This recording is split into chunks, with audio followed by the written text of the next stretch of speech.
할렐루야. 찬송가 369장입니다. 찬송가 369장 찬양하도록 하겠습니다.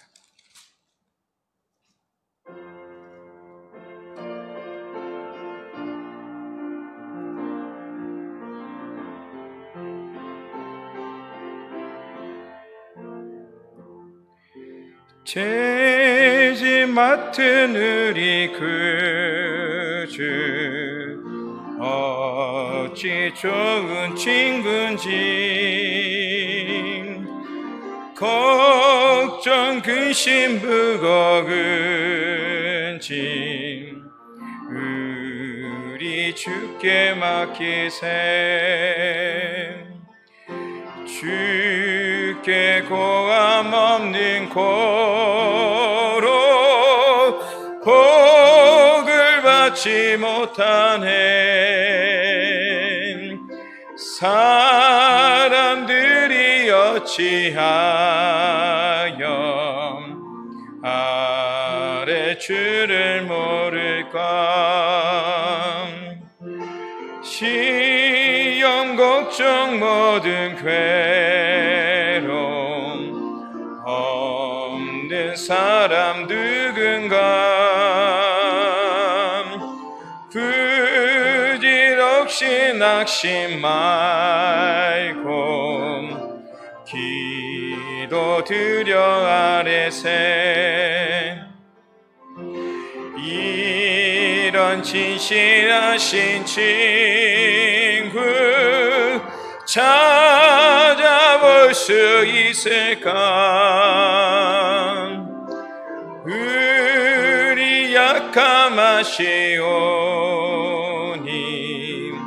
어찌 아니하랄까. 근심 걱정 무거운 짐 아니 진짜 누군가. 피난처는 우리 예수 주께 기도드리세. 세상 친구 멸시하고 너를 조롱하여도 예수 품에 안기어서 참된 위로받게. 2절 시험 걱정 시험 걱정 모든 괴로움 없는 사람 누군가. 부질없이 낙심 말고 기도 드려 아뢰세. 이런 진실하신 친구 찾아볼 수 있을까. 우리 약함하시오니 어찌 아니하랄까. 근심 걱정 무거운 짐 아니 진짜 누군가. 피난처는 우리 예수 주께 기도드리세. 세상 친구 멸시하고 너를 조롱하여도 예수 품에 안기어서 참된 위로받겠네. 아멘.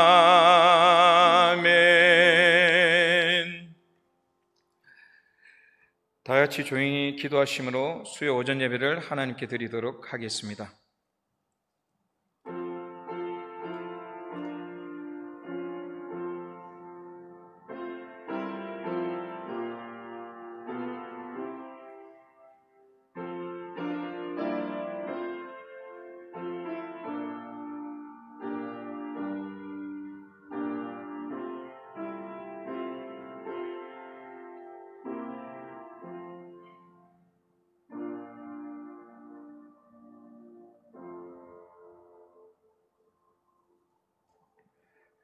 찬송가 364장 찬양하도록 하겠습니다.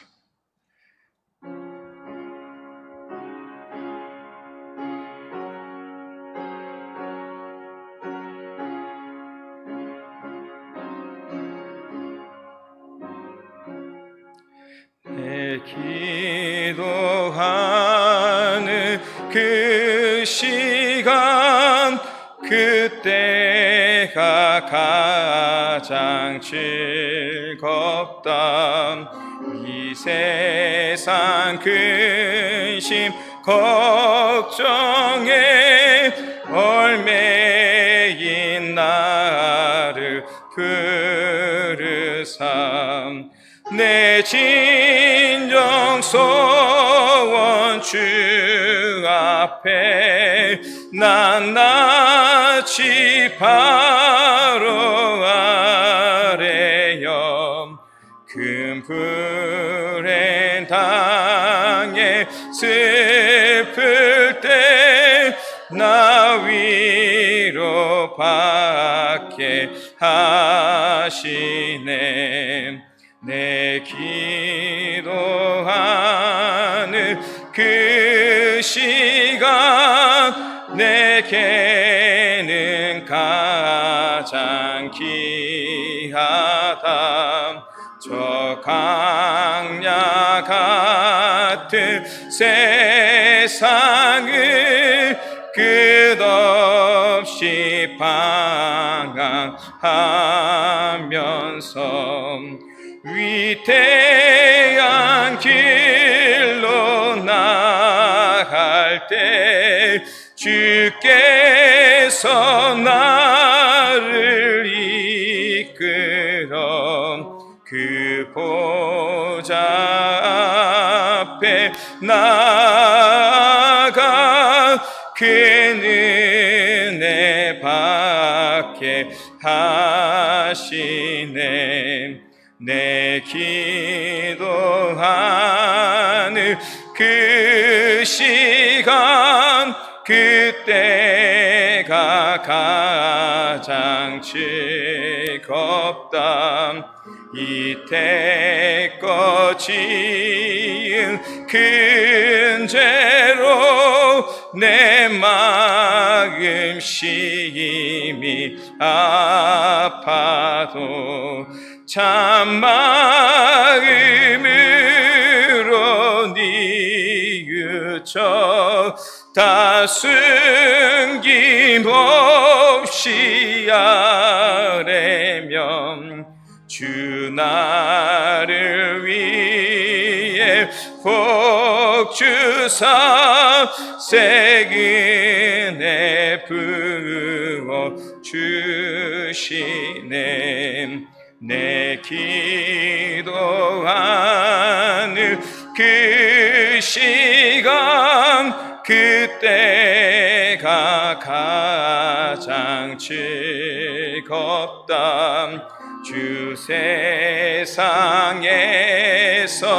일찍이 저 요란 항구 피하여 빈 들에서 나 산에서 온 밤을 세워 지내삼.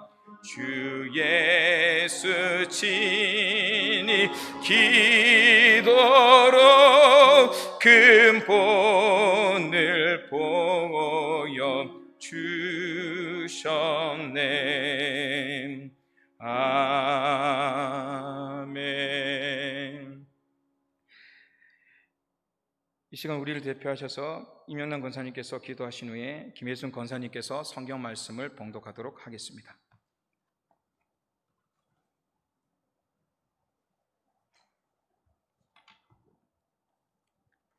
하나님 앞에 기도 올려드리겠습니다.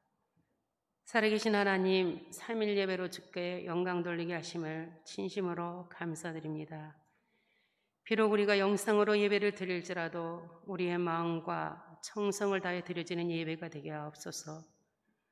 말씀과 뜻을 따라 살아가기를 원했지만 우리의 연약함으로 교만하며 악하며 기도하지 못하며 세상 것을 하나님보다 더 사랑하는 우리의 그 죄진 그 모습 그대로 주님께 나왔사오니 주님의 보혈로 우리의 죄를 용서하시고 씻어 주시옵소서. 주님, 우리에게 가장 평범했던 모든 일들이 이리도 소중할 줄은 몰랐습니다. 철야 예배로 손뼉치며 마음껏 찬양하고 주일날은 서로 얼굴을 마주보며 식당 앞에 줄을 서서 서로의 안부를 묻고 대면했던 이런 일들이 이렇게 그리울 줄은요. 이 모든 것들이 우리들의 죄악으로 인한 것이라면 아버지 노여움을 푸시고 우리를 국률에 계시고 이 어둠 가운데서 혼란 가운데서 우리를 구원하시고 보호하시고 붙들어 주시옵소서.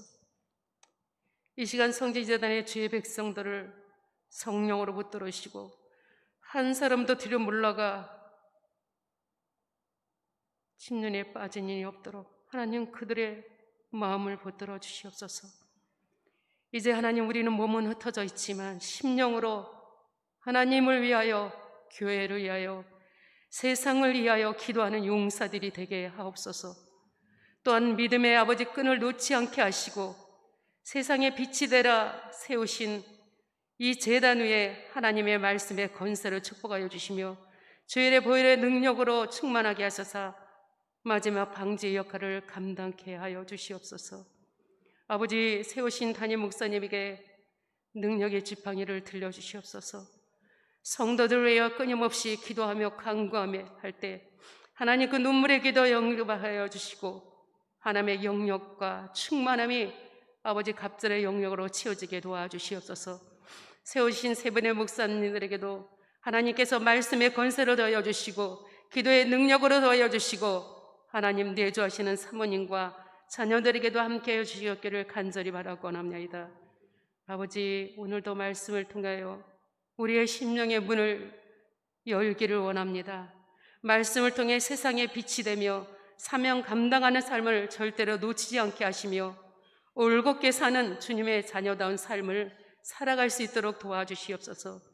아버지 이 시간에도 질병으로 인하여 어려움 당하는 가정들이 있습니다. 나 여호와는 치료하는 나파라 하셨사오니 수술한 부위마다 속히 온전케 하시고 주님의 위로하심과 성령의 도우심이 넘쳐나게 하여 주시옵소서. 또한 아버지 나라의 지도자들을 위해서 기도합니다. 아버지 뉴스를 볼 때마다 참으로 아버지 허탄하며 허무할 수밖에 없습니다. 자신만의 사리사욕과 탐심을 버리게 하시고 하나님의 공의와 아버지 하나님의 정직으로서 이 나라를 다스릴 수 있는 하나님의 지혜를 주사 이 나라가 바라서게 하시고 이 나라를 통한 주의 아버지 말씀이 선포되는 나라가 될 수 있도록 도와주시옵소서. 아버지 코로나로 인하여 많은 이들이 어려움을 겪는 가운데 있습니다. 그들의 아픔과 고통과 그들의 아버지의 울부짖는 기도를 하나님 들어주시사 그들의 마음 가운데도 그리스도를 알 수 있는 마음을 열어주시고 이 마지막 때 하나님 말씀으로 말미암아 구원에 이를 수 있는 그들의 마음의 아버지 문이 열려질 수 있도록 그들의 심령들 또한 아버지 위로하시고 붙들어 주시옵소서. 아버지 또한 아버지 의료진들이 아버지 어려운 가운데서도 최선을 다해서 하나님 환자들을 돌보는 가운데 있사오니 그들의 안전을 보호하시고 그들의 건강을 지켜주시옵소서. 아버지 이 시간에 우리의 마음문을 열었습니다. 말씀으로 오시옵소서. 권능으로 오시옵소서. 지혜의 말씀으로 오시옵소서. 전하시는 아버지 백지원 목사님에게 하늘의 능력과 권세로 도하시사 말씀이 선포될 때 아버지 하나님 우리 마음 가운데는 주님을 만나는 놀라운 체험이 다시 한번 저희들에게 채워질 수 있도록 도와주시옵소서. 하나님께서 우리의 기도에 응답하여 주실 것을 확실히 믿사오며 예수님의 이름으로 간절히 기도하고 원합나이다.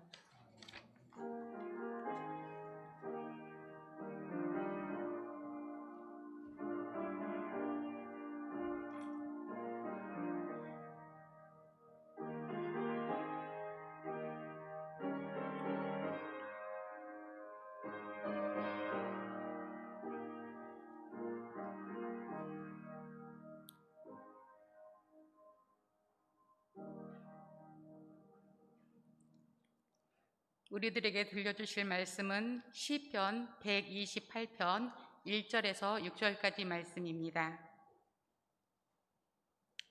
여호와를 경외하며 그의 길을 걷는 자마다 복이 있도다. 내가 내 손이 수고한 대로 먹을 것이라. 내가 복되고 형통하리로다. 내 집 안방에 있는 내 아내는 결실의 포도나무 같으며 내 식탁에 들러앉은 자식들은 어린 감람나무 같으리로다.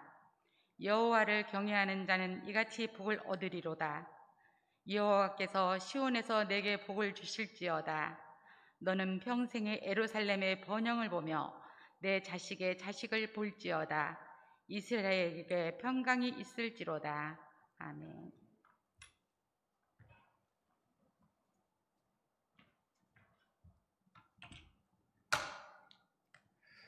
샬롬, 하나님의 평강과 능력이 넘칠 간절히 소망합니다. 2020년도 수요 오전 예배 저 타임 때는 하나님이 찾으시는 사람 예배라는 그러한 주제를 가지고 계속 말씀을 전하고 있고요. 하반기에는 예배에 대해서, 특별히 가정 예배에 대해서 말씀을 좀 전하고자 합니다. 그래서 하반기에는 매 타임 나눠서 가정의 회복들을 위해서, 가정의 예배의 회복들을 위해서 기도하면서 나아가기를 간절히 소망합니다. 오늘 말씀에 보면은 유대인들이 1년에 3번 정도 예루살렘 성전으로 모일 때가 있습니다. 무교절과 추칠절, 초막절이 되면은 먼 거리에 있더라도 예루살렘의 성전에 모여서 예배를 드려야 하기에 그들이 한 걸음 한 걸음 움직인다는 것이죠. 때로는 먼 거리, 가까운 곳은 좋지만 먼 거리에 있는 사람들은 몇 개월에 한해서 그 먼 거리의 여정들을 소망을 품고 한 걸음 한 걸음 가는 것이죠. 그 여정 속에서 부르는 어떤 찬양이 무엇이냐면 성전에 올라가는 노래라고 말씀드린 것입니다. 먼저 말씀을 전하기 전에 성전에 올라가는 노래에 대해서 조금 설명을 드리고 오늘 설교를 했으면 싶은데요. 시편 120편에서 134편에 보면 성전에 올라가는 노래라고 이렇게 1년에 시로 적혀져 있습니다. 앞에 말씀드린 것처럼 성전에 올라갈 때, 이제 예루살렘에 3번씩 모일 때 온 가족들이 움직이면서 먼 거리를 떠나야 하는 것이죠. 갈 때 많은 추위와 배고픔이 있을지라도 하나님의 성전을 사모함으로써 그들이 한 걸음 한 걸음 걸어가게 됩니다. 그러면 예루살렘은 해발 790m이고 여리고성은 해저 350m입니다. 여리고에서 예루살렘으로 올라가려면 1140m를 올라가야 되고요. 그리고 유대 광야가 30%가 유대 광야이기 때문에 그 거리를 가다 보면 반드시 광야의 산등성을 따라 갈 수밖에 없다는 것이죠. 어느 상태가 딱 되면 상등성에 올라가면 주위에 아무것도 없기에 예루살렘의 성전이 보이기 시작하는 것입니다. 그러면 많은 사람들이, 많은 가족들이 흥분하기 시작하죠. 이 성전을 사모하면서 걸어왔는데 이제 보이기 시작하잖아요. 희미하게도 이 성전이 보이게 되면 그 마음속에 환희와 성전에 대한 사모함으로 부르기 시작했던 것이 바로 무엇이냐면 성전에 올라가는 시라는 것이죠. 이 성전에 올라가는 시는 단순히 가정만 부르는 것이 아니라 때로는 그 가정 속에서 국가와 나라와 민족에 대한 것들, 하나님의 찬양에 대한 것들, 또 하나님의 살아계심에 대한 것들, 또 하나님께서 주신 축복에 대한 감사의 얘기들을 노래를 부르면서 기도하는 마음으로 나간다는 것이죠. 오늘 본문이 있던 시편은 128편은 그러한 성전에 올라가는 시 중에서 가정에 대한 시라는 것이죠. 올라갈 때 자신의 자녀를 위해서 우리의 가정이 이렇게 살기를 원합니다라는 소원을 품고 그 성전을 사모함으로 올라가면서 불렀던 기도의 제목이 오늘 본문이라는 것입니다. 그래서 오늘 이 본문을 통하여 우리의 가정들이 이러한 예배자가 되길 간절히 소망합니다. 이러한 영적 회복과 이러한 소망들이 우리의 가정들이 일어나는 귀한 소망, 축복의 가정이 되기를 간절히 소망합니다. 그 다음에 이 부르는 그 찬양 속에서 어떠한 의미로 불렀을까요? 그들이 성전을 사모하면서 가정과 자녀와 손을 잡고 부부와 손을 잡고 수많은 사람이 움직일 때마다 우리 가정이 이렇게 되길 원합니다라는 그 소망의 아름다운 기도 제목들이 있다는 것이죠. 그래서 이 기도의 제목들을 하나하나 풀어가면서 이것이 우리의 가정의 기도의 제목이 되고 능력이 되고 축복이 되고 권능이 되기를 간절히 축원합니다. 그 다음에 첫 번째 무엇입니까? 여호와를 경외하는 가정이 되기 위해 기도해야 한다는 것입니다. 여호와를 경외하는 가정이 되기 위해서 기도하기 원합니다. 1절 말씀을 보면 여호와를 경외하며 그의 길을 걷는 자마다 복이 있도다라고 말씀하고 있습니다. 우리가 늘 많이 듣는 단어가 무엇이냐면 경외라는 단어를 참 많이 듣게 되죠. 경외해야 된다. 하나님을 경외하는 것이 지식의 근본이다. 하나님을 경외해야 된다. 경외라는 단어를 수없이 너무너무 많이 들었죠. 그리고 성경에 계속적으로 말하는 것이 하나님을 경외해라고 말씀하고 있습니다. 오늘 본문 속에서도 가정을 위한 노래의 시에서 가장 먼저 등장하는 것이 무엇이냐면 여호와를 경외하자라고 말씀하고 있다는 것이죠. 그렇다면 이 경외라는 단어를 쪼개어 보면 그 근원에 가장 밀접한 것이 무엇이냐면 두려워하다라는 것이죠. 두려워하다는 것을 또 쪼개보면 무엇으로 느끼게 되냐면 위협이나 위험을 느껴 마음이 불안하고 조심스럽다라고 얘기를 하는 것이죠. 다른 말로 경외라는 것은 수많은 뜻이 있지만 가장 우리에게 와닿는 것이 두려움인데, 두려움이라는 것은 긍정적인 것보다 부정적인 표현이 나타나겠죠. 위협을 받거나 또 위험을 느껴서 마음이 불안하고 조심스럽다라는 표현을 가지고 있습니다. 그렇다면 우리는 의문점이 드는 것이죠. 하나님을 경외하라고 말을 하는데, 그렇다면 하나님에 대한 우리의 마음이 하나님부터 위협을 받거나 또 위험을 당하여서 마음이 불안하고 초조하고 떨리는 그 마음으로 하나님께 나가라는 의미인가? 하나님께 예배 드릴 때 우리의 마음이 위험을 느끼면서 초조함으로써 불안함으로써 하나님께 다가야 하는가? 그것을 경외하라는 단어를 써서 그러한 가정이 되어야 한다고 성경은 말하고 있느냐라는 것입니다. 많은 사람들을 하나님을 바라볼 때 경외해야 한다고 얘기합니다. 그리고 가장 따라오는 것이 무엇이냐면 두려움이라는 것이죠. 하나님을 두려워히 여겨야 한다, 하나님을 무서워해야 한다라는 표현을 쓸 때가 참 많다는 것이죠. 그러나 우리가 경외라는 단어를 온전히 알아가기를 간절히 소망합니다. 경외라는 단어를 설명하기 위해서는 성경의 몇 부분들을 좀 봐야 하는데요. 신명기 5장 25절에서 26절, 28절과 29절 말씀입니다. 이제 우리가 죽을 까닭이 무엇이니까 이 큰 불이 우리를 삼킬 것이요 만일 우리가 우리 하나님의 여호와의 음성을 다시 들으면 죽을 것이라. 육신을 가진 자로서 우리처럼 살아계시는 하나님의 음성이 불 가운데서 바람을 듣고 생존한 자가 누구이니까? 여호와께서 너희가 내게 말할 때 너희가 말하는 소리를 들으신지라. 여호와께서 내게 이르시되 이 백성이 내게 말하는 그 말소리를 내가 들은즉 그 말이 다 옳도다. 다만 그들이 항상 이 같은 마음을 품어 나를 경외하며 내 모든 명령을 지켜서 그들과 그 자손이 영원히 복받기를 원하노라. 아멘. 오늘 본문은 무엇이냐면 출애굽에 있는 상황 속에서 강야를 지나 시내산에 도착되게 됩니다. 그리고 주님께서는 친히 나타나셔서 선포하십니다. 십계명에 대한 것들, 백성이 지켜야 할 것을 음성을 통하여 불같은 음성으로 선포하게 되고, 그 중간에 모세가 있고 밑에는 많은 백성이 그 강야를 보게 되는 것이죠. 그 과정을 보면서 고백했던 내용이 오늘 말씀인 것입니다. 그들이 하나님께서 친히 나타나 달라라고 요청하였고, 친히 나타나서 음성적으로 불같은 음성으로 말씀하실 때 그들이 느꼈던 느낌은 무엇이냐면 오늘 본문에 뭐라고 얘기하고 있습니까? 불 가운데 그 음성을 통하여 우리가 죽을 상황이다, 죽을 것 같다, 저 음성만으로도 우리가 죽을 것 같다라고 표현하고 있는 것이죠. 정말 저 음성이 우리를 태우고 죽일 수밖에 없는 두려움과 어려움을 우리에게 준다라고 말씀하고 있다는 것입니다. 이 말씀은 무엇입니까? 주님께서 위협을 조장하거나 위협하는 분이 아니라 우리가 주님을 만났을 때 그렇게 느낄 수밖에 없고 그렇게 고백할 수밖에 없다는 것입니다. 이유가 무엇입니까? 주님은 거룩한 분이시라는 것입니다. 거룩한 분을 만날 때 비로소 우리가 누구인지를 깨닫게 되고 알게 된다는 것을 기억하길 원합니다. 주님이 위협을 조장하는 분이 아니라 주님은 거룩하시기에 그분을 온전히 만나게 되면 스스로가 누구인지, 내가 어떤 존재인지를 확실히 알게 깨닫게 되는 은혜가 넘치게 된다는 것이죠. 주님을 만나게 되면 우리는 어떻게 합니까? 하나님의 자녀로서 즐거워하며 기뻐해야 합니까? 우리가 하나님을 정확하게 만났을 때 우리의 최초의 자세가 교만함으로 나갈 수 있겠습니까? 하나님은 사랑이시니까 모든 것을 용서해, 내 마음대로 해대 라는 방종의 자세로 나갈 수 있습니까? 아닙니다. 주님을 온전히 만난다면 우리는 무릎 꿇을 수밖에 없다는 것이죠. 주님은 창조주이며 우리는 피조물이고, 주님은 거룩한 분이며 우리는 죄인됨을 고백할 수밖에 없다는 것입니다.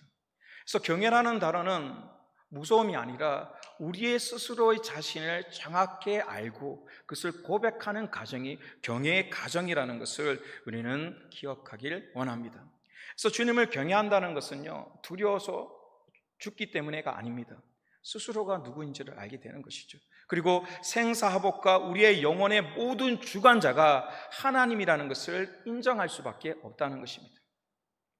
우리가 부모님을 너무너무 사랑하잖아요. 부모님이 우리를 낳아주시고 길러주셨잖아요. 근데 우리 어린 자녀들이 부모님 사랑 속에 성장하니까 그 관계가 좋지 않습니까? 근데 부모님들이 나갈 때 경고하는 것들이 있죠. 너무나 중요한 것들. 예를 들어서 나가더라도 불 조심해야 된다. 나가더라도 칼 조심해야 된다. 나가해도 위험한 장난을 하지 말라라고 얘기를 하지 않습니까? 그러면 그 말을 알겠다라고 얘기를 합니다. 그리고 부모님은 외출한 상황에서 형제들이 막 뛰어놀다 보면 하지 말라는 짓을 하게 되죠. 건들지 말라는 도자기를 깨기도 하고 그릇을 깨기도 하고 또 불장난하지 말라 그러는데 불하다가 되기도 하고 수많은 부모님이 말했던 반대되는 일들을 막 하게 되죠. 그리고 그 일이 된 후에 부모님이 돌아오기 전까지 느꼈던 감정이 뭘까요? 또 부모님이 처음으로 들어왔을 때 느끼는 감정이 뭘까요?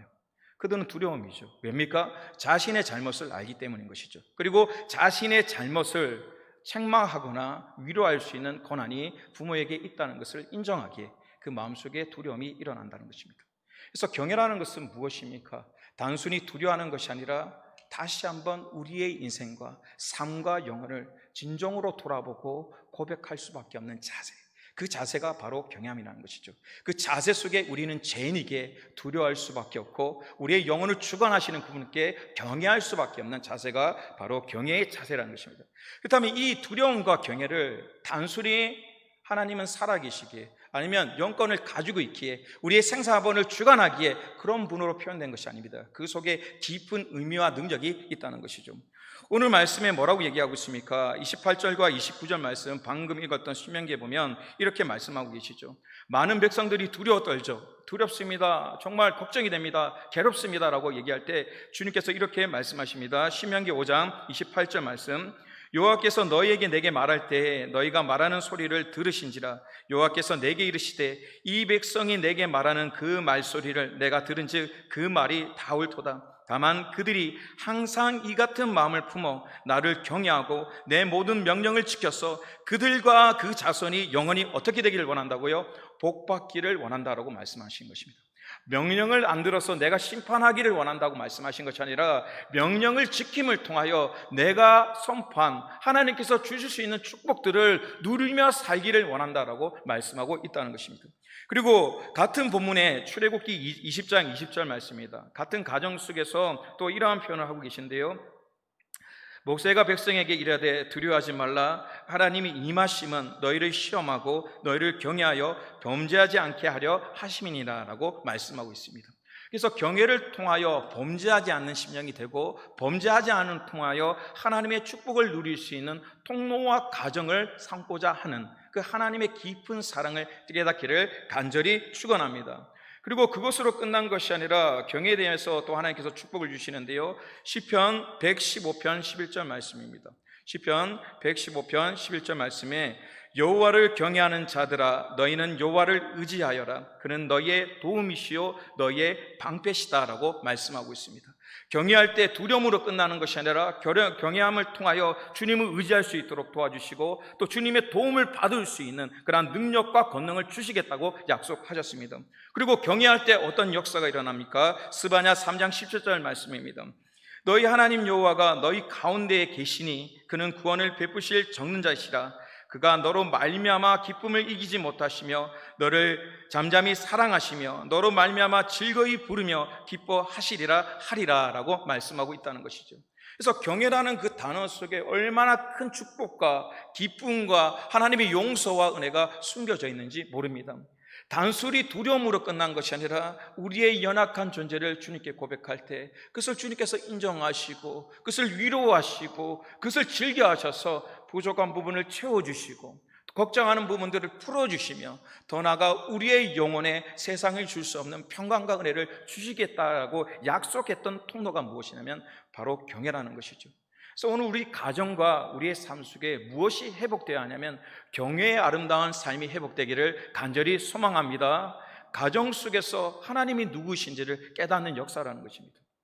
오늘 가정 속에서 하나님이 어떤 분인지를 깨닫는 삶이라는 것입니다.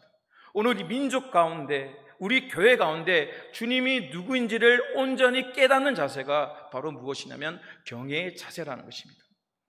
우리가 슬프고 괴로울 때 하나님이 함께 하셨고 때로는 즐거울 때 하나님 같이 기뻐하셨고, 때로는 신음 같은 기도 소리를 주님께서 들으시고 응답하시고, 또 우리가 알기 전에 모든 것을 계획하셔서 이끌어 주셨던 그분이 있기에 우리는 감사함으로 나갈 수밖에 없고, 때로는 죄인된 마음으로 엎드릴 수밖에 없고, 때로는 우리 삶 속에 부족한 부분을 울며 불며 하나님께 말드릴 수밖에 없는 상황, 그 모든 상황을 우리는 어떻게 표현할 수 있냐면 경외라는 단어로 표현할 수 있다는 것입니다. 오늘 우리의 가정들이 경외의 가정들이 되길 간절히 소망합니다. 경외의 아름다운 축복들이 이 민족과 교회 가운데 넘치기를 간절히 축원합니다. 그리고 뭐라고 말씀하시냐면 여호와를 경외하는 것으로 끝나는 것이 아니라 그의 길을 걷는 자마다 복이 있다라고 말씀하고 있습니다. 경외로 끝나는 것이 아니라 그 경외의 길을 걸어가는 사람마다 복이 있다라고 말씀하고 있는 것이죠. 경외의 길을 걷는다는 것은 어떤 의미일까요? 하나님을 경외하는 것을 알았습니다. 하나님 앞에 어떤 존재인지를 깨닫는 것이죠. 고백하는 것이죠. 그리고 그 경외의 길을 걷는다는 것이 어떤 상황일까요? 이 말씀은 어떤 상황 속에서도 주님을 잊지 않기를 간절히 소망합니다.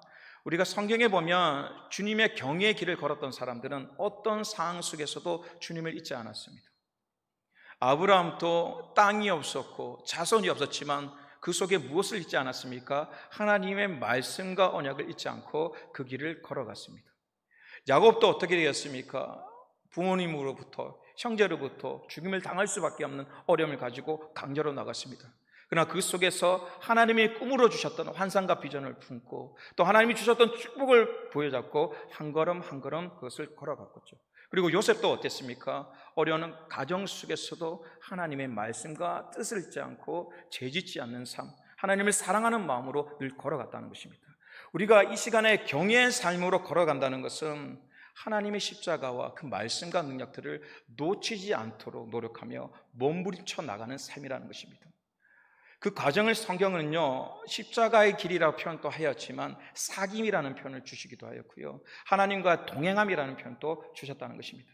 그래서 교회로 우리가 걸어간다는 것은 무엇입니까? 그 과정이 때로는 힘들고 어렵지만 주님께서 그 길을 걸어갈 때마다 축복과 은혜와 능력을 주시겠다고 허락하신 것입니다. 그래서 때로는 경외의 삶이 힘들죠. 하나님을 인정하고 하나님을 따르고 온 마음과 전심을 다하여 하나님을 찾는 것이 힘들고 괴로울지라도 그 길을 포기하지 않고 걸어갈 때 주님께서 뭐라고 말씀하시냐면 경외하는 자다, 그 길이 내가 복되게 하시겠다고 말씀하시고 있고 약속하고 있다는 것입니다.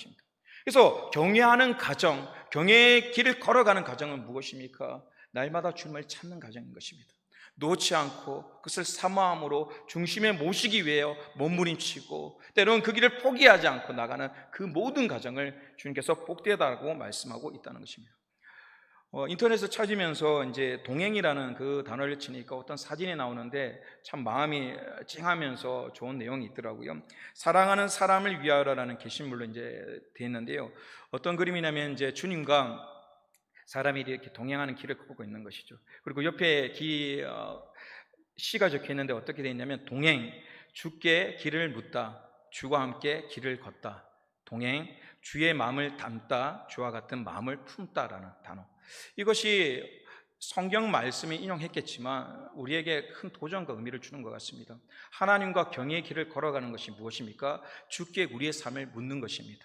지금 어떻게 살아가야 할까요? 어떤 길로 가야 할까요? 어떻게 하면 경외할 수 있을까요? 그 일을 계속적으로 묻는 것입니다. 그리고 어떻게 됩니까? 그 길을 주님과 함께 걷는 것입니다. 주님께서는요 몸부림치면서 어떻게 해야 할까요? 고민할 때 그냥 그렇게 라고 말씀하시는 분이 아니라 우리의 손을 잡으시고 아니면 어깨 동무를 하시고 때로는 우리를 끌어안으셔서 그 길을 같이 동행하시는 분이시라는 것입니다. 그냥 단순히 너가 그 길을 가기 위해 가라는 명령으로 끝난 것이 아니라 같이 동행하기를 원하신다는 것이죠. 그리고 동행이라는 것이 무엇입니까? 주님의 마음을 닮아가는 것입니다. 그리고 주와 같은 마음을 품는 것입니다. 처음에는 주님의 뜻이 이해되지 않죠. 이 코로나의 상황을 설명할 수 있는 사람이 있을까요? 설명할 수 없습니다. 시간이 어느 정도 지나고 또 모든 것이 정리되고 점검받아야지만 온전히 이러한 뜻이었다라고 얘기할 수 있는 것이지, 이 과정 속에 어떻다라고 얘기하기에는 굉장히 어려움들이 참 많은 것이죠. 때로는 성실하고 신앙으로 믿음으로 생활했던 가정 속에 어려움을 당하는 것, 때로는 건강했던 분들이 갑자기 병이 드는 것, 또 시험에 드는 것, 연단을 받는 것, 수많은 것들을 인간적인 표현으로 설명할 수 없고 이해할 수는 없다는 것입니다. 그러나 그 과정 속에 뭐라고 얘기합니까? 주님의 마음을 담길 원합니다.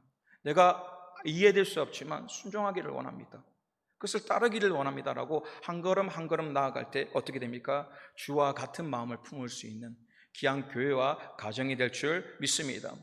오늘 가정 속에서 수많은 일들이 있을 것입니다. 때로는 자녀의 문제와 삶의 문제와 개인적인 문제, 왜 이러한 문제가 터졌는지, 나는 열심히 살았고 정직하게 산다고 노력하였고 또 몸부림치면서 산다고 노력하였는데 왜 이러한 어려움이 당할까? 이유도 알 수 없는, 더 나아가서 해결할 수도 없는 아픔과 괴로움이 있는 이들이 있습니까?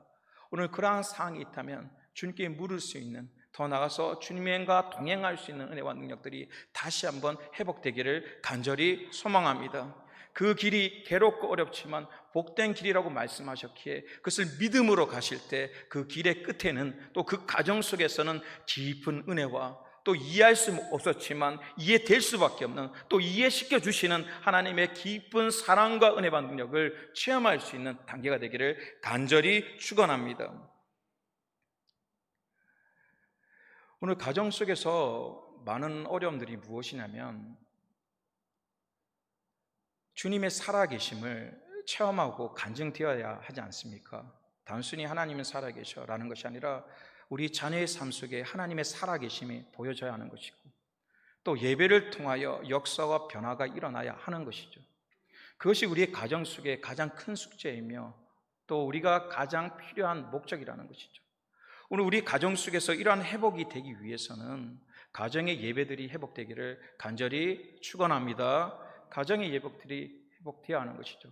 말하는 저도 목회자로서의 가정 예배를 매일매일 드릴 수 없고 그러한 상황 속에 있으면 고백합니다. 그러나 놓치지 말아야 할 것은 가정의 예배들이 다시 한번 회복해야 하는 것입니다. 매일 드릴 수 없다면 일주일에 한 번이라도, 또 일주일에 두 번이라도, 아니면 믿지 않는 가정 속에 있기에 우리가 공식적으로 예배 드릴 수 없다면 문고리를 잡더라도, 아니면 나의 남편과 핍박하는 남편과 반대되는 자녀들이 없을 때 그 방문을 잡고, 아니면 사회진을 부여잡고 그 이름을 부를 수 있는 심령, 그를 통하여 다시 한번 우리 가정이 주님과 동행할 수 있는 가정이 되기 위한 그러한 사모함과 은혜들이 다시 한번 회복되기를 원합니다. 많은 부분들이 그렇죠. 자녀 나 마음대로 되지 않아. 이렇게 한다고 해서 변화가 있을까? 나의 남편 편평생 기도했는데도 한 번도 변함이 없는데, 믿음이 성장하지 않는데, 자라지 않는데, 심지어 말하는 나도 변화가 없는데 하나님이 동행할 수 있을까? 라는 의문점과 수많은 생각이 들 때가 참 많죠. 그러나 오늘 우리의 신앙을 포기하지 마시고 가정의 예배를 위해서 다시 한번 한 걸음 나아갈 수 있는 심령이 되길 원합니다. 그것이 하나님의 경외함을 걸어가는 길이라고 말씀하고 있는 것입니다. 그래서 다 같이 모여서 예배 드리는 것도 너무나 좋고요, 그럴 수 없다면 식사 시간에 모였을 때도 기도하는 것입니다. 하나님, 이러한 상황이 있는데 하나님 축복 주시고 은혜를 달라고, 아니면 자기 전에라도 잠깐 가서 가정을 위해서 같이 기도하는 것이죠.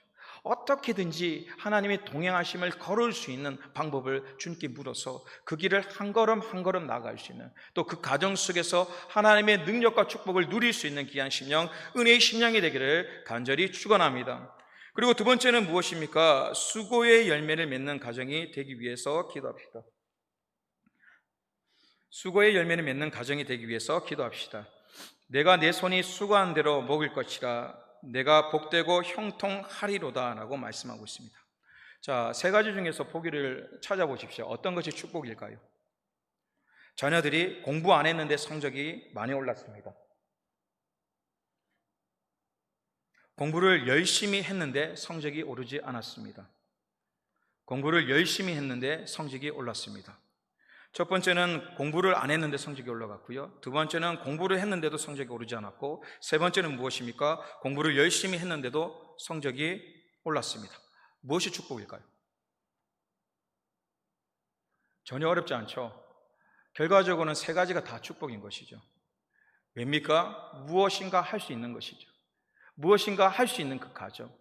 말씀드리고 싶은 것은, 우리는 뭐라고 생각하냐면 결과가 화려하고 결과가 좋아야지만 그 과정이 복되다고 생각하지만, 중요한 것은 과정도 복되어야 하지만 결과도 복되어야 하지만 이 모든 일들을 주신 하나님께 영광 돌릴 수 있는 심령과 은혜가 되길 간절히 소망합니다.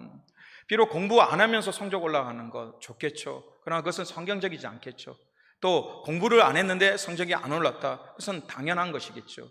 오늘 우리 삶 속에 결과적인 것을 통하여 하나님의 축복을 선택하거나 말하는 것이 아니라 그 과정을 축복할 수 있는, 때로는 공부 안 했던 자녀가 공부하는 기회가 올 줄 믿습니다. 또 우리 자녀들이 때로는 속색이지만 하나님의 축복을 받아 우리에게 효도하는 날이 올 줄 믿습니다. 그래서 어떤 결과를 통하여 하나님이 축복을 주셨다, 수고의 열매를 주셨다라고 판단하지 않는 심령이 되기 원한다는 것이죠. 그렇다면 오늘 우리 삶 속에서 수고의 열매를 맺는 가정이 되기 위해서는 어떻게 해야 합니까? 목사들이 가장 고민되는 것이 뭘까요? 목사들이 가장 사역 중에서 고민되는 것이 무엇일까요? 영적인 것이죠. 목사이기 때문에 영적인 예배, 또 하나님의 관계에 수많은 것들이 괴로움을 주기도 하죠. 그럼 목사 중에 실제적으로 가장 어려움을 주는 것은 바로 무엇이냐면 설교입니다. 설교에 대해서 얘기를 하면 굉장히 어렵죠. 저도 지금 늘 얘기 드리죠. 설교의 완성은 없죠. 그냥 간절히 할 수밖에 없는 상황이죠. 정말 설교를 하며 통하여 심령이 쪼개어지고 변화가 일어나는 상황, 너무너무 행복하고 아름답죠. 그러나 늘 그것이 힘으로 주어지는 것, 아무리 노력한다고 해서 이루어지는 것은 아니라는 것이죠. 지금 또 설교 때문에 늘 몸부림칠 수밖에 없고, 또 고통당할 수밖에 없고, 또 때로는 그것을 통하여 큰 보람을 느낄 수밖에 없는 가정이지만, 이 설교라는 것, 때로는 그런 생각을 했었으면, 설교만 없었으면, 설교만 안 하면 참 행복하지 않겠냐, 설교만 없으면 이 고통이 정말 이 목회가 좀 즐겁지 않겠느냐라는 생각이 들 때가 있었습니다. 왜입니까?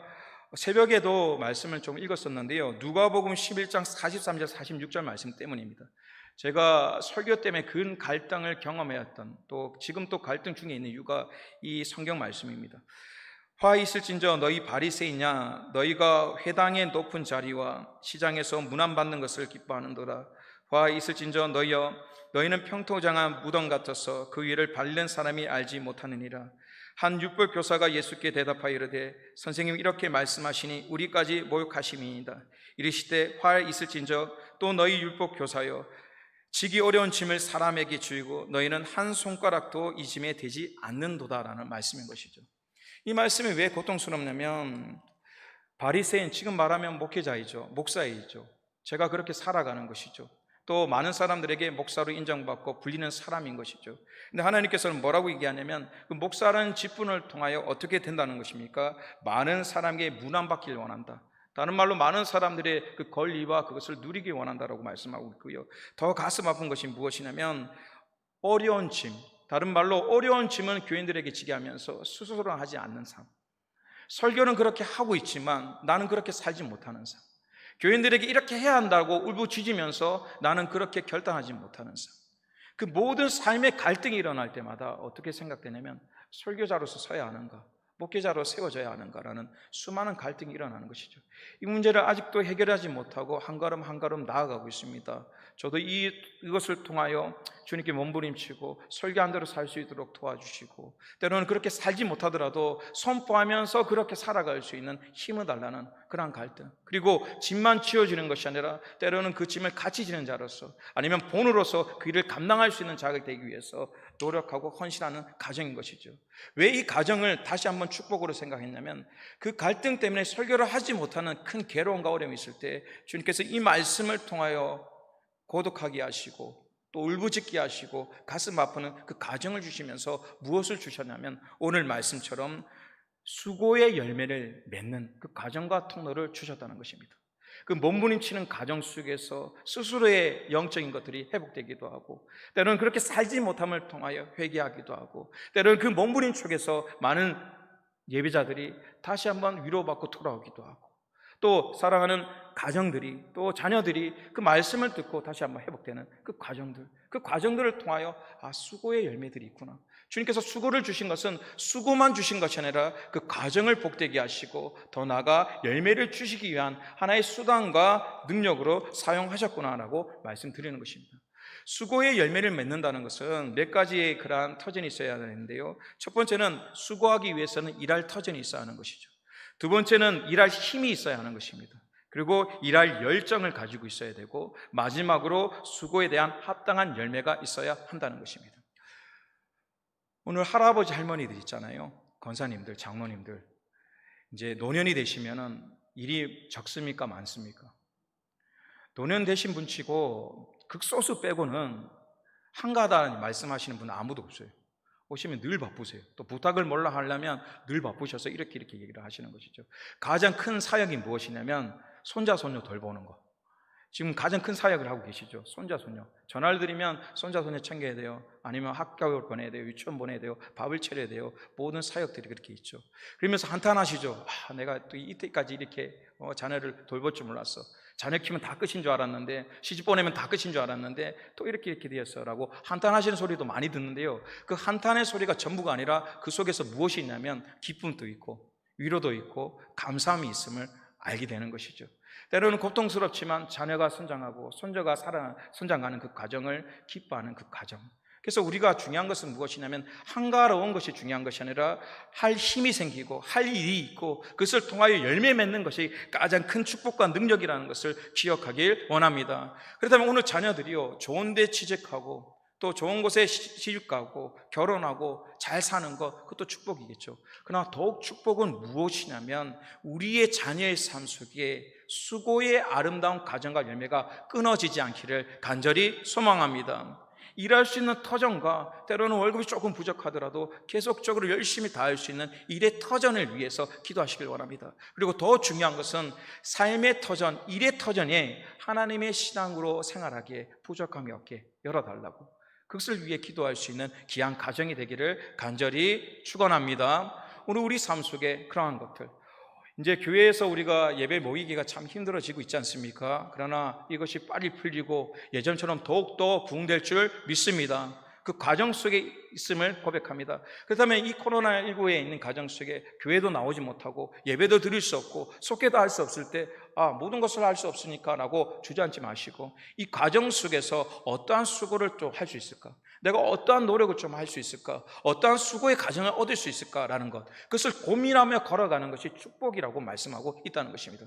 단순히 이 기간 끝나면 신앙생활 하면 되지, 이 기간 끝나면 난 무엇을 하면 되지 라고 준비하는 자세, 그것이 부정적이라고 얘기할 수는 없지만, 그러나 이 가정 속에서 말씀을 더 본다든지 아니면 더욱더 기도를 한다든지 아니면 가정의 예배를 회복시키기 위해서 노력한다든지 어떻게든지 내가 열정을 가지고 일할 수 있는 것을 찾아 그 일을 걸어가는 가정들이 수고의 아름다운 가정이며 축복의 가정이라고 말씀하고 있다는 것입니다.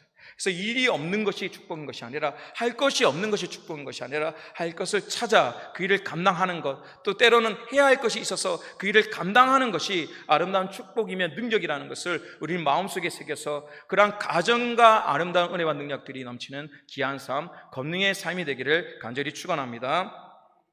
말씀을 정리하도록 하겠습니다. 오늘 오전에 못했던 말씀들은 오후 시간대 마무리하도록 하겠습니다. 오늘 말씀을 정리하면 성전에 올라가는 시라고 표현드렸습니다.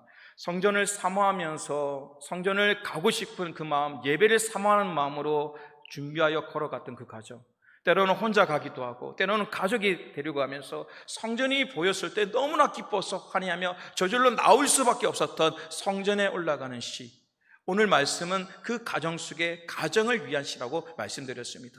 그리고 이 가정 속에서 가정에 대한 소망, 자녀에 대한 소망, 남편에 대한 소망, 수많은 소망들이, 또 하나님의 감사와 기원들이 그 속에 숨겨져 있다는 것이죠. 그래서 이 시를 보시면서 코로나를 통하여 어려움이 있다면 이 시를 통하여 회복되는 가정들이 일어나길 원하고요, 이 시 속에 있는 하나님의 간절한 영성들이 날마다 회복되기를 간절히 축원합니다.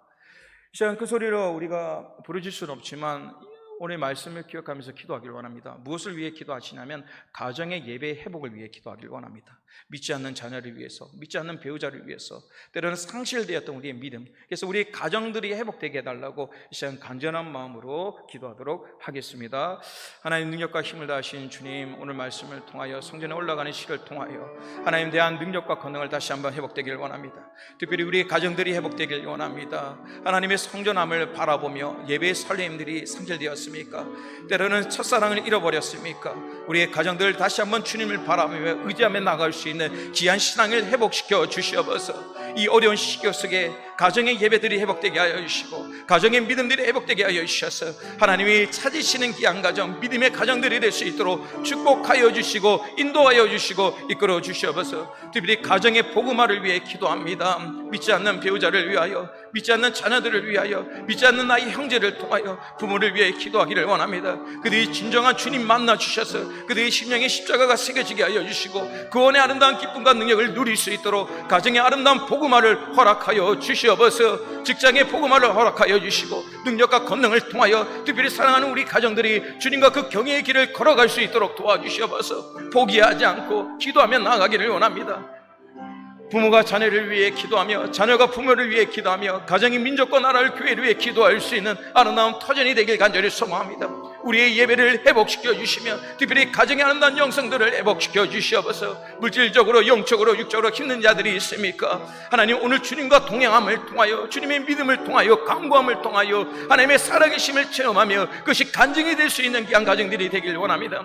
가정에 어려움들이 있습니까? 그들의 아픔이 있습니까? 하나님, 십자가의 보혈의 능력에 손으로서 끌어안아 주시고 그들의 아픈 마음과 아픈 육체들을 주님께서 치료하여 주셔서 늘 강건하며 주님을 경외함으로써 그 길을 걸어갈 수 있는 귀한 가정이 될 수 있도록 축복하여 주시옵소서.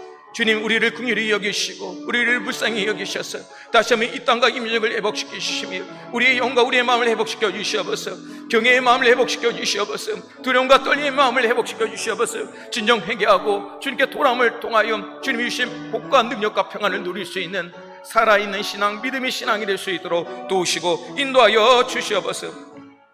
모든 권세가 주께 있음을 고백하며 살아계신 주 예수 그리스도의 이름으로 기도합니다. 아멘.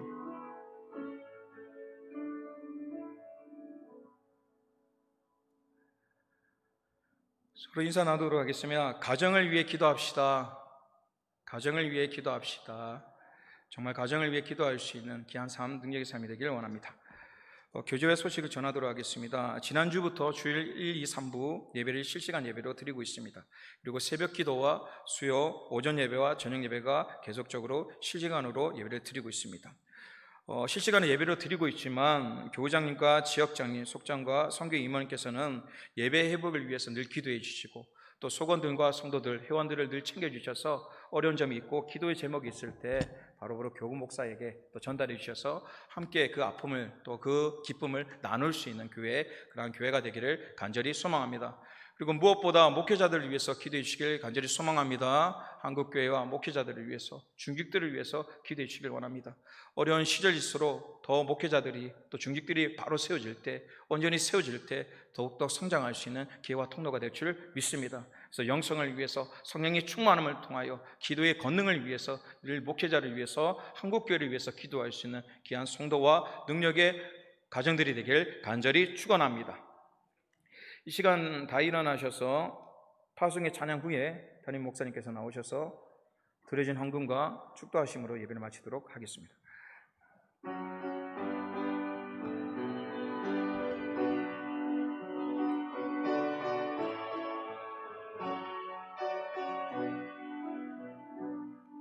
너희 가는 길에 주의 평강이 있으리. 평강의 왕 함께 가시니 너의 걸음 걸음 주 인도하시리. 주의 강한 손 너를 이끄시리. 너의 가는 길에 주의 축복이 있으리. 영광의 주 함께 가시니 내가 밟는 모든 땅 주님 다스리리. 너는 주의 길 예비케 되리. 주님 나라 위하여 길 떠나는 나의 형제여, 주께서 가라시니 너는 가라. 주의 이름으로 거칠은 강야 위에 찬양하고 세상은 내 안에서 주님의 영광 보리라. 강하고 담대하라.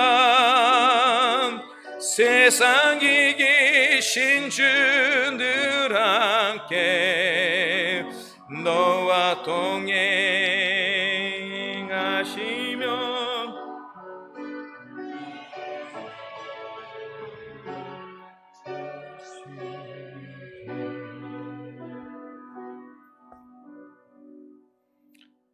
이명란 권사님 11점검을 들으셨습니다.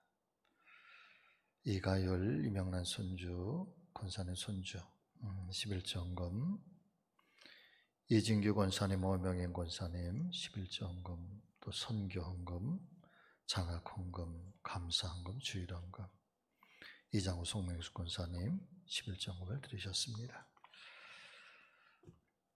살아계신 아버지 하나님, 지나간 3일 동안도 저희를 은혜의 장주 안에 붙들어 주시었다가 오늘 이 3일 오전 예배로 하나님께 영광을 올려드리게 하시고 주의 종을 통해서 귀한 생명의 말씀을 듣게 하시니 감사를 드리옵나이다. 들려온 그 말씀, 들려주신 그 말씀이 우리에게 믿음이 되게 하여 주옵시고 우리가 살아갈 날들 동안 길이 되며 빛이 되게 하사 우리가 더욱더 하나님을 경외하고 하나님께 영광을 올려드리는 믿음의 귀한 가정들로 세움받게 하여 주시옵소서. 오늘 하나님 앞에 마음과 정성을 모두어서 귀한 예물을 올려드리나이다. 내 마음이 있는 곳에 너희의 보물도 있느니라고 하신 것처럼 또 하늘의 보화의 창고에는 점도 먹지 아니하고 동록도 들지 아니하며 도적도 들지 아니하니 또한 축복의 보물이라고 말씀하여 주셨는데 하나님 앞에 믿음과 정성으로 드려진 이 예물, 하늘에 쌓아놓는 이 귀한 예물들이 또 다른 축복의 씨앗이 되게 하여 주시옵시고 하나님의 거룩한 일들을 이루어갈 수 있는 귀한 예물들 사용되어질 수 있도록 하나님 역사하여 주시옵소서. 가정가정을 축복하여 주시되 특별히 영과 육을 강건하게 세워주시고 기업들을 형통하게 하시며 자자손손이 복을 받는 역사가 있게 하여 주시옵소서. 또한 남은 3일 동안도 하나님 함께 하시고 코로나로 말미암아 여러 가지 힘겹고 어려운 일들도 많지만은 그 속에서도 더욱더 하나님께로 가까이 나아가고 하나님을 더욱더 깊이 만날 수 있는 은혜의 일들도 우리 가운데 일어나게 하여 주시옵소서. 이 한 주간도 하나님께서 함께 하사 승리할 수 있도록 역사하여 주시옵소서. 지금은 우리 주님 예수 그리스도의 은혜와 하나님 아버지의 극진하신 사랑하심과 성령의 감동, 감화 내주 인도하심이 오늘도 하나님 앞에 예배를 드리고 또 세상을 향하여 파송받아 떠나가는 사랑하는 우리 성지교회 모든 믿음의 식구들, 어린아이로부터 노년에 이르기까지 또 가정과 일터와 생업과 자녀 손들에 이르기까지 이제로부터 영원토록 함께 하시기를 간절히 축원하옵나이다. 아멘.